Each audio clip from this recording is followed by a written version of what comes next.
சிவகாசியில் corona பேரிடர் உச்சத்தில் இருந்தபோது மூச்சுத் திணறலால் அவதிப்பட்ட நோயாளிகளை மருத்துவமனைக்கு கொண்டு செல்ல தனியார் ஆம்புலன்ஸ்களுக்கான தட்டுப்பாடும் மற்றும் ஆம்புலன்ஸ் சிறப்பு வாகனத்தின் அதிகப்படியான வாடகையும் ஏழை எளிய மக்களின் நிலையை பெரும் தவிப்புக்குள்ளாக்கின. இந்த இக்கட்டான கொரோனா காலத்தில் சிவகாசி நகராட்சியில் தொற்று பரவலை தடுக்க மே 30, 2021 அன்று கோவிட் ஃப்ரீ சிவகாசி அமைப்பு ஆம்புலன்ஸ் சேவையை தொடங்கியது. இதனை ஊக்கமளிக்கும் விதமாக ஜூன் 13, 2021 அன்று சிவகாசி சட்டமன்ற உறுப்பினர் அரசன் அசோகன் அவர்கள் தனது 1 மாத முழு ஊதியமான 1,05,000 ரூபாய் தொகையை புதிய ஆம்புலன்ஸ் நிதிக்காக வழங்கினார். இவர் முன்னெடுத்த இந்த ஆம்புலன்ஸ் சேவையானது பாதிக்கப்பட்ட நோயாளிகளை பாதுகாப்பாகவும் விரைவாகவும் மருத்துவமனைக்கு கொண்டு சேர்க்கும் உயிர்நாடியாக மாறியது.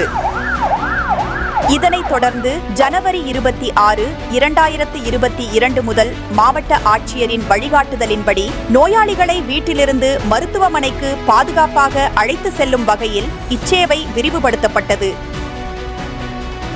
இது தொற்று பரவலை தடுப்பதில் மிக முக்கிய பங்காற்றியது. மேலும் திருத்தங்கல் SR அரசு மேல்நிலைப் பள்ளி உள்ளிட்ட பொது இடங்களில் நடைபெற்ற தடுப்பூசி முகாம்களை நேரில் பார்வையிட்டு தடுப்பூசியின் அவசியத்தை மக்களுக்கு விளக்கி அவர்களை பெருமளவில் ஊக்கப்படுத்தினார். இவ்வாறு இக்கட்டான சூழலில் மருத்துவ வசதிகள், நிதி உதவிகள் மற்றும் விழிப்புணர்வு பணிகள் என அனைத்து நிலைகளிலும் அரசன் அசோகன் அவர்கள் சிவகாசி மக்களின் உயிர்காக்கும் பெரும் பலமாக திகழ்ந்தார்.